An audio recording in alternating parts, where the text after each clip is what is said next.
everybody, and welcome to our GibbsCAM 2024 What's New presentation. My name is Michael Carter. I'm an application engineer and technical support for Daystrom Technologies. Some of you may know me. So here's a list of all, not all, but most of the enhancements we've made in 2024. So you can see it covers a wide variety of topics. And we're going to start with some general enhancements. So first, the big one is new licensing. So you may be aware of some of the issues we've had in the past with our SIM-LM licensing. SIM-LM was the old Cimatron licensing system that we use for our network license options starting in version 13. We've now gone back to Reprise. So we expect Reprise to be a little more stable, which hopefully means less support in the long run. And in addition, this licensing software is more capable and should allow us to do more things in the future. So stay tuned for that. Another general enhancement in posting and output. So we now have a post configuration tab. This depends on the post and whether or not it's been set up in the post, but there should be a new tab on the post process dialog box if it is. And you can do a lot of stuff on this tab that you couldn't do before without a post modification. So you can now toggle support TCP on off, support rotary clamp on off, and switch back and forth between R format arcs and IJK. These options allow you to toggle these on and off without a post change, but keep in mind you do have to have your post updated in the first place to have these options. Contact your reseller if you want to know more or if you want to get this added to your post. We've also added a restrict WFO editor, right? So another enhancement we've made is to the work fixtures editor. We've added a button that says restrict work fixture offsets, and we have a list of usable offsets on the left, and then on the right you can specify offsets that you don't want to be used in this program. So you've basically protected these from being used. I know a lot of people like to save an offset or two for particular things, and now this is much easier. All right. For visualization and UI, we've added some changes. The first one I'm going to talk about here is visible edge selection. So we have a couple of visualization enhancements that have been made in this release. The first of which is an update to visible edge selection. This is a nice feature that I think you should keep on by default. Edges that are behind a solid are hidden. The more complex model you have, the more busy and cluttered the screen will get. We've all, turned on our edge selection and been overwhelmed at some point or another. So this allows you to accurately select the edge you want the first time. All right. We've also added some virtual points, view and interrogate. Right, so we can display what we're calling virtual points based on model edges. These can be midpoints, endpoints, center points, etc. When you hold the Alt key down, these should come up and allow you to grab values from the model without having to extract geometry. This keeps the screen from getting cluttered, as well as saving the user some time from extracting and then deleting geometry later. So let's take a look at this.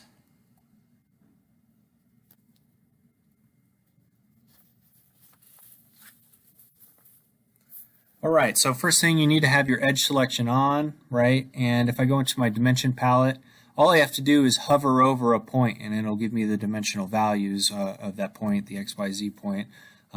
This also works with, measuring, right? So if I click here and hover here, it'll give me that dimension. Click here, hover here, it'll give me that dimension, right? If I'm using geometry, creating geometry, this is real nice now. I don't have to extract anything. I can simply use Shift-Alt, pick up all three of those values at once, come over here, Shift-Alt, all three of those values, and boom, it creates a line.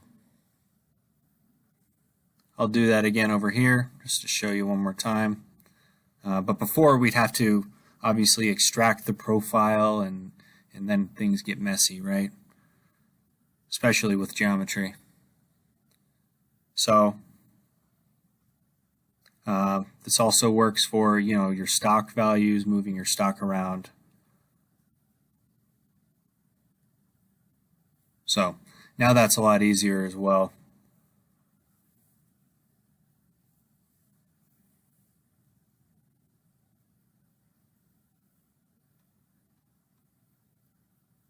So you can see there's a lot of ways to move around and manipulate things without geometry, which I personally am a big fan of. All right, we have also added another new visualization tool called color mapping for curvature, and we also have taper analysis. So these are two new options alongside the other color modes that you're used to, and I think it's best explained if we just look at it, right?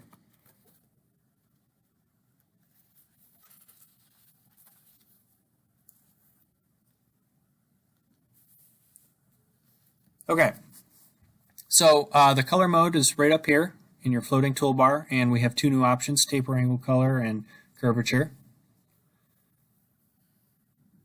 So let's take a look at taper angle here. So we kind of get, you know, something resembling a heat map, right, where different colors signify different, in this case, curvatures, or I'm sorry, taper angles, right? So if I hover over wherever, it'll give me the taper angle at that location.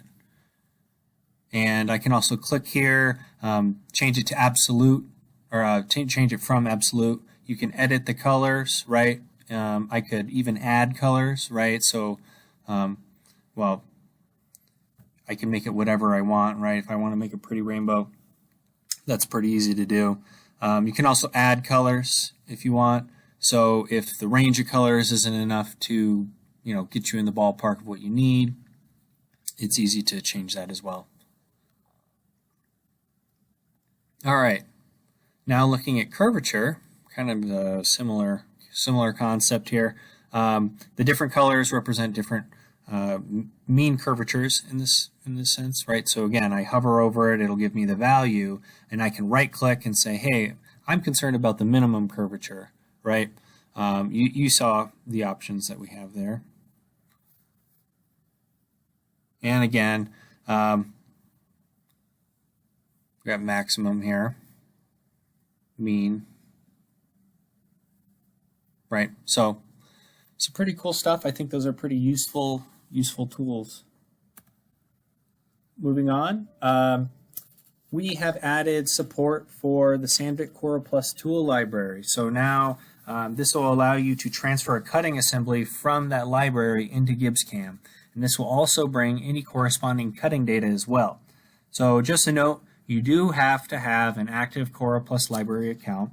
You must, of course, also have some tool data in there to be able to transfer in. But let's take a look at this.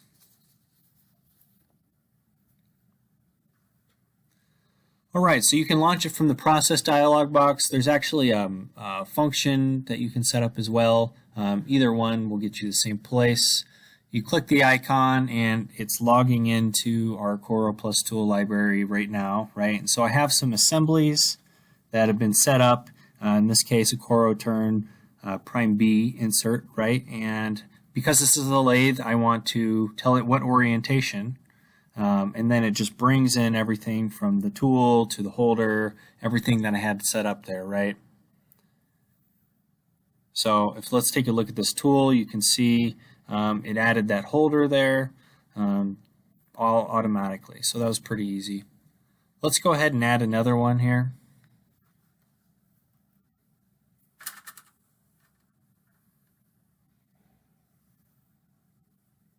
So this time I'll do a Prime A.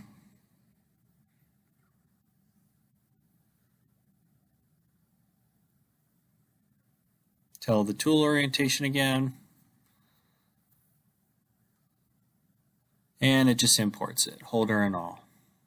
So pretty easy stuff, especially if you have a lot of tools. You can just import them all. For simulation, be as close to a real world situation as possible is always beneficial. So yeah, that's the CoroPlus Tool Library Edition. And so this kind of goes hand in hand with what we just looked at. We now optionally allow users to save feeds and speeds with their tools instead of what's in the process, right? So there's kind of two schools of thought on this subject. Some say feeds and speeds belong with tools, others say that they belong with processes, and both can be true depending on your use of them. So we now allow users to do both. This is especially useful because if we're going to have that data in the CoroPlus tool library, then we also have to allow it to come over to GibbsCAM. So let's take a look at a turning example here. All right, so we have a new checkbox here in the tool dialog, and if you click it, it'll launch this dialog where I can change my surface speed and my feed rate, right? So I'm just going to adjust this here, and I'm going to do this for my other tool as well.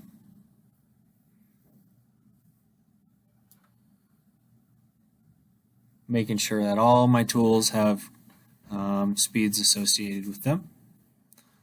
Right? So once that's done, I can close that box. Let's go into my my processes here. So you'll also notice that there's a new checkbox in the process as well, and I have to click that, right? And it's getting these values, and then I calc speed, calc feed. It updates my process, and then I just do this for all my operations, right? So it's getting this tool data from getting these speeds from my tool. And you can see in the process that it updates when I calc speed, calc feed, right? Cool. Let's do it for this guy as well.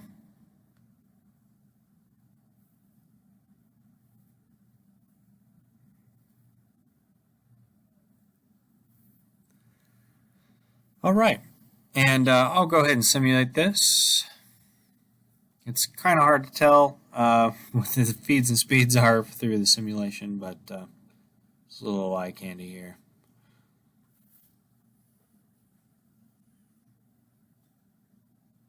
So that's something that people have been asking for a long time. So I'm happy that we can finally say we're bringing it to GibbsCAM 2024. All right, the next thing is saved processes. So this is just some enhancements that we've made to save processes. In the latest release, you could always save and load processes, right? But in the past, when loading a process, sometimes the CS field was ignored, the coordinate system, right? So now we're not ignoring it and storing the coordinate system information with that process. So where you'll see this is most used is MTM, right? And I think we have a pretty good example here. So we're doing work on a subspindle, and before, when I load a process in, it would just go to the main coordinate system, which in an MTM machine would be the main spindle. In this case, I want to use this process on the subspindle, and when I load this in, you'll see that it starts on spindle 2, right? See the S2 on the operations. So in this example, we're doing an XY on the front face here. This one will be a YZ, right? So we couldn't do that before. Before, you'd have to manually change the coordinate system after loading the process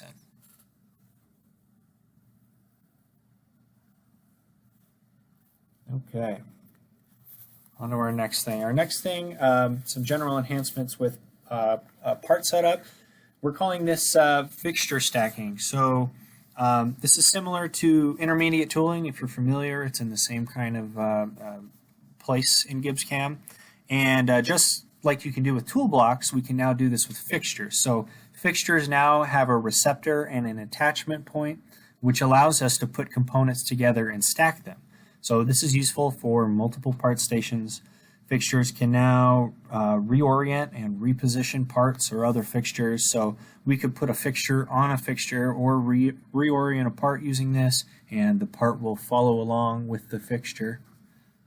So let's take a look at a turning example for this.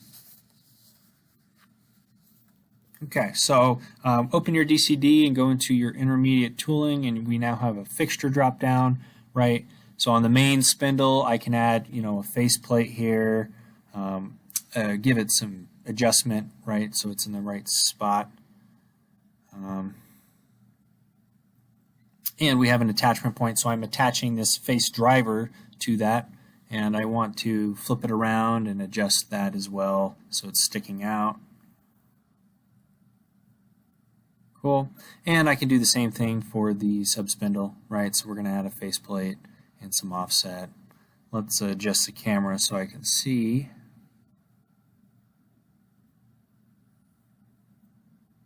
And the same kind of thing, right? So I have a live center, 140 millimeters, that I want to be pointing out. Yep, just like that. And our toolpath should automatically avoid these fixtures. And if I go into Machine Sim, you'll see that they show up in here as well.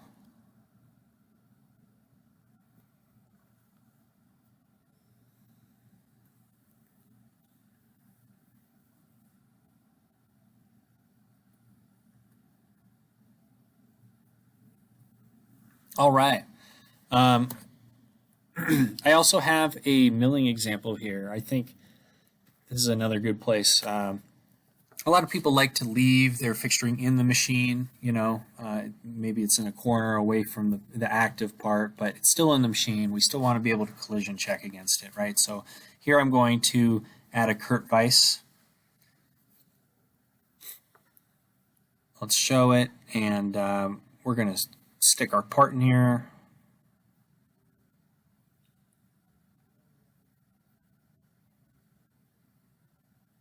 There we go. Okay, and so maybe on the table I have, an angle plate that I'm doing another op on. I want to move this guy over, and let's adjust the angle as well.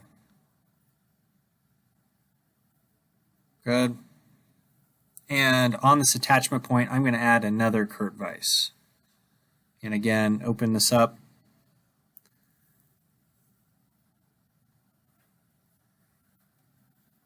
And then make sure that we can put our part in there for that operation.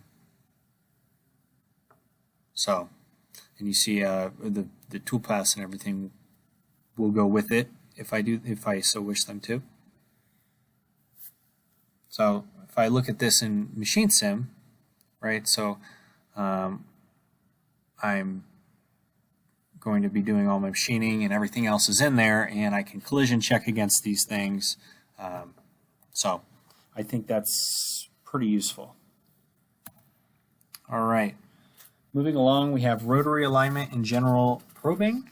So now we can probe on a rotary part, right? So you can use this probing operation to either set up the works fixture, offset, or just measure the part if you want to, see if you have the angle correct. So let's take a quick look at this.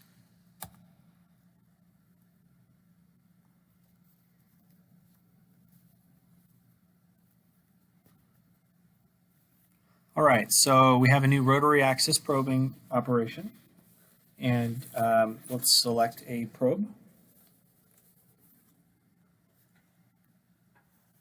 Okay.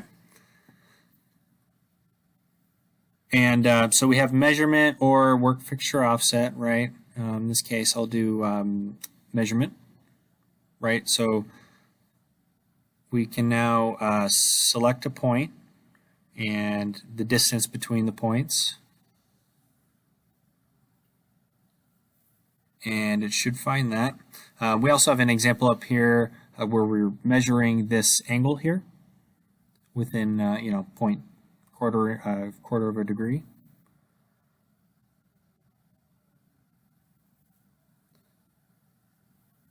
So let's take a look at this in Machine Sim.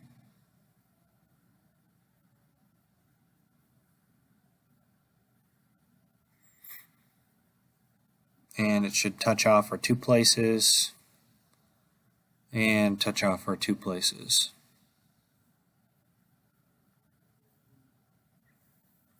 So that's what's new in probing.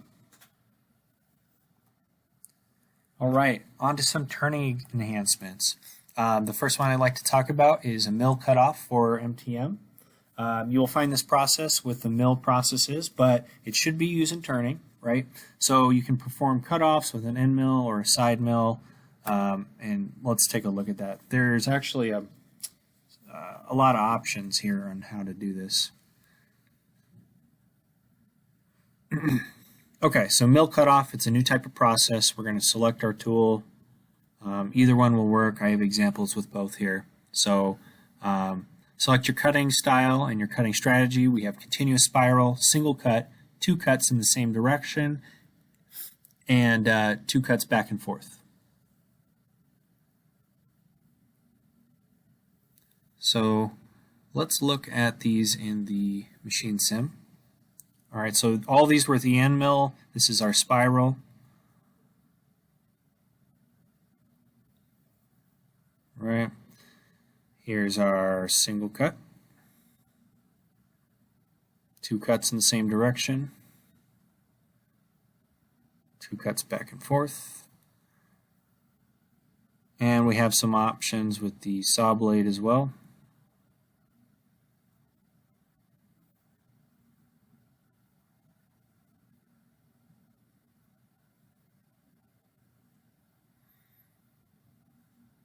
And finally our spiral. So that's what's new with cutoffs. We've also added support for the 2nd generation of Prime B inserts. So this is the 2nd gen is a little larger than Gen 1, and they've also added an additional full nose radius of 1.6 millimeters. So let's take a look at this. So these bigger tools kind of allow us to get a little more aggressive, and when you choose the insert, we automatically put the correct max depth of cuts in the process dialog. So let's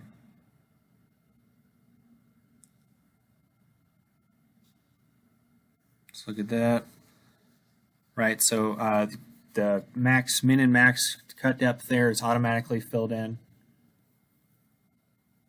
And there's no change in how you actually set up and use these processes, though. So if you're already familiar, there's nothing you need to learn here.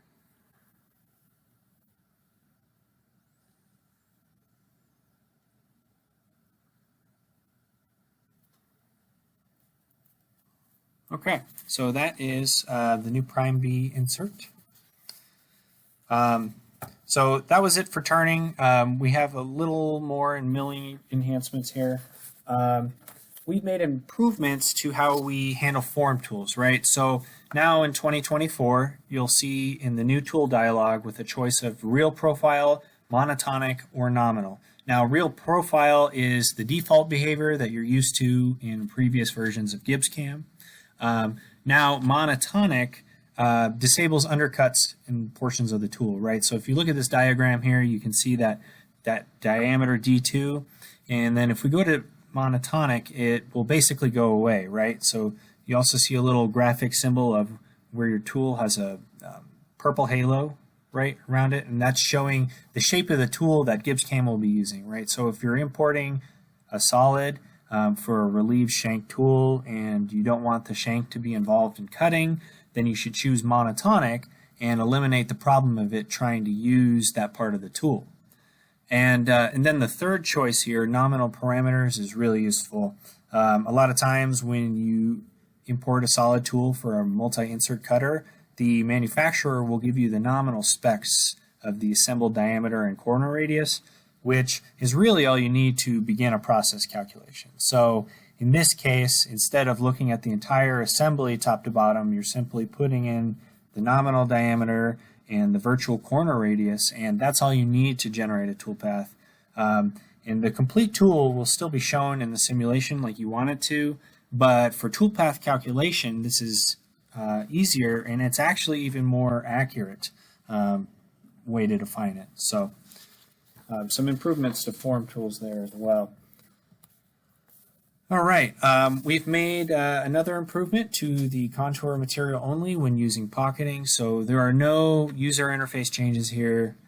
This applies when you have a contour and a pocketing process. Both processes are using material only, and they're in the same tile list, right? So you notice this example on the left in GibbsCAM 2023, there's quite a bit of air being cut, especially between the pocket, right?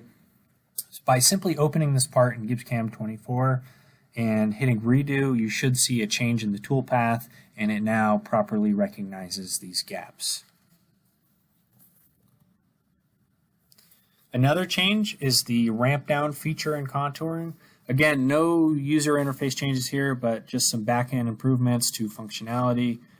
The problem before in the left was mostly when you select faces to be machined, it would do the ramp, but in each full rotation, it would do the lead in and lead out, which is not the desired functionality. So in GibbsCAM 2024 on the right, you see it's one continuous ramp like you'd expect.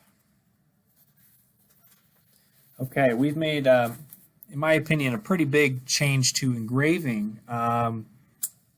This is a variable depth engraving of outline fonts. So there's many fonts out there, but to use them, there's many fonts out there, but almost all of the true type fonts are outline fonts.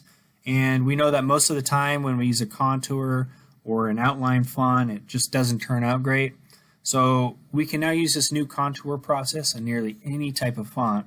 And it's best used with a tapered tool, and you need to make sure the tool diameter is larger than the stroke width of the font. So let's take a look at this. I think this is, a lot of people are going to like this. All right, so I have a couple of processes here, right? So these first operations are the old way to do it.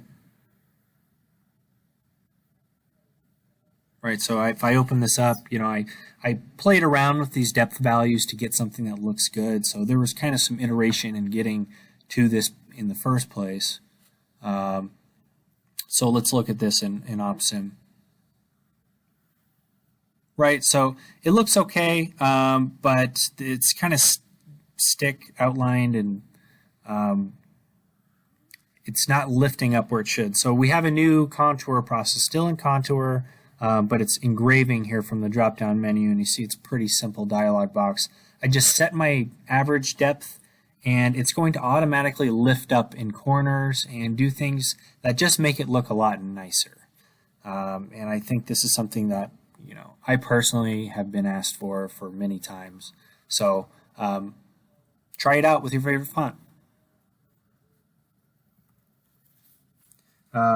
Here's a better interpretation of, on the left, what we had before, and on the right, what we had before. And these two little blue boxes here are showing, for the same letter, the difference in how it's performing, right? And on the right, you can see that it's lifting up in the corners, and it's just doing the inside rather than the outline like it was before.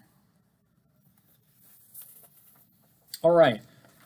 So user controls for orientations at a singularity. So whenever you have a machine with a rotary and your tool axis is parallel to that rotary for 3-axis type work, you're going to be in what we call a singularity condition.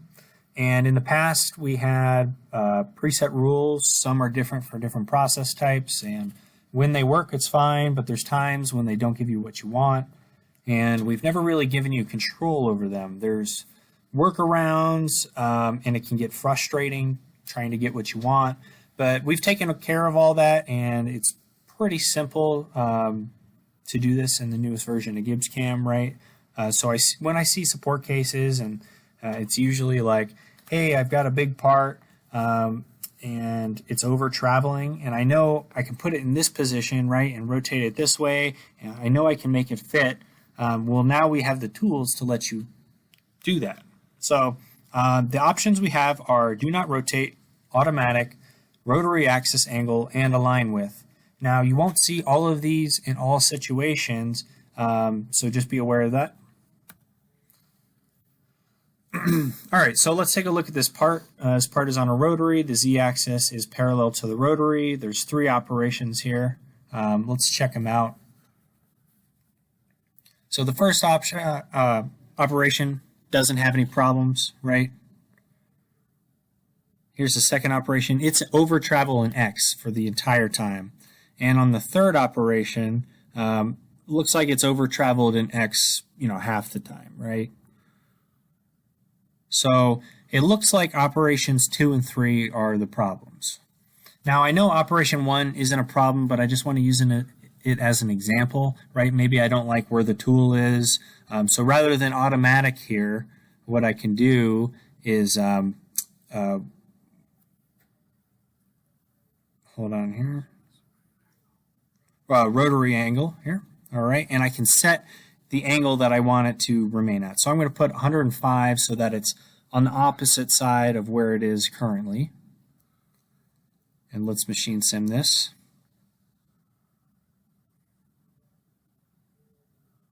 So now it's stuck over there and the rotary axis is doing all the work. All right. Let's move on to op 2 here. So this is the one where it's over traveled and X the entire time.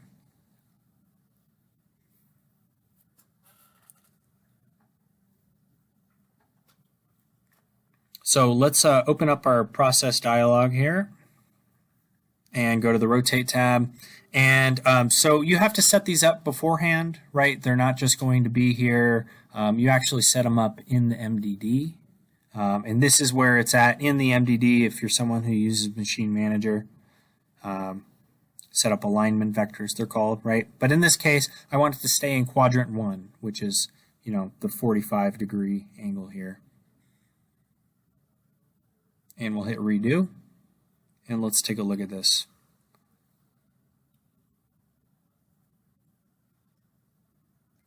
So now it's just parked in that position and we don't encounter any over travel. And on to operation 3. It's kind of the same strategy here, but I am going to put it in a different quadrant, right? This is a 5-axis process, by the way, so it's on the options tab. And I set quadrant 2 here, and now it should stick at 135 degrees for this operation.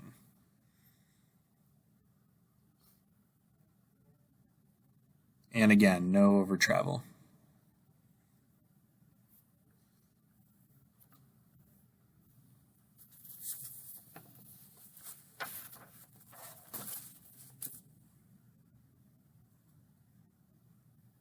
All right. We've made a few improvements to 5-axis toolpaths as well. So for rotary machining, we have some new slice options for finishing.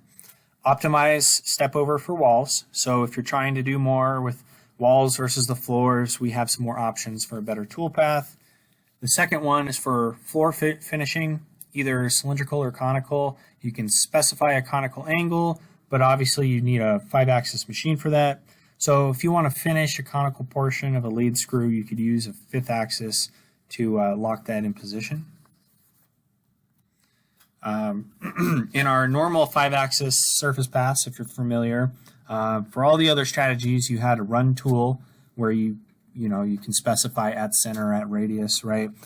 Except you didn't have it for project. So we've now added that for project as well. All right, 5-axis surfaces links is the user-defined orientation for lead-in, lead-out. So you can now define the tool axis during lead-in and lead-out moves, and also a simple little change, a linked entry-exit feed distances. So normally your entry and exit are the same, but if you want them to be the same, we've added a setting where you can make the exit equal to the entrance, so you're only changing one value. Just a little time saver there. In 5-axis deburring, there's been some general improvements, but one thing to be aware of is we've changed the selection in 2024. So in previous versions, you chose auto detect or user defined. Now auto detect is kind of understood, so it runs in auto detect mode, but now if you want to exclude some of the edges, you can choose to include and exclude curve sets.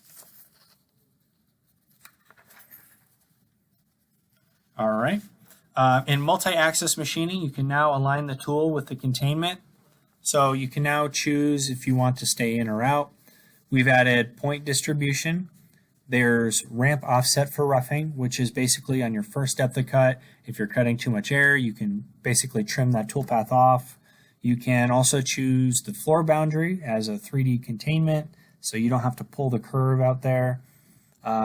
user-defined start point for finishing, and also tilt tool during helix. So if a helix move ramp down to the part, and this mode allows you to look at the floor, for example, and stay normal to that floor. So that would be a better way of getting in depending on your part. And lastly, we made some improvements to Geodesic Machining. So if you look at the graphic on the right, you can see that sometimes the edges get a little dirty on the toolpath, and it's just not doing a good job of winding up. And so there's straightened cuts on boundaries that should help improve that. And also improved hole filling. So if you have a portion that you want to fill, that process has been improved and should provide better results than before. So that's the end of our presentation. Thank you very much for your attention, and I hope you enjoyed it.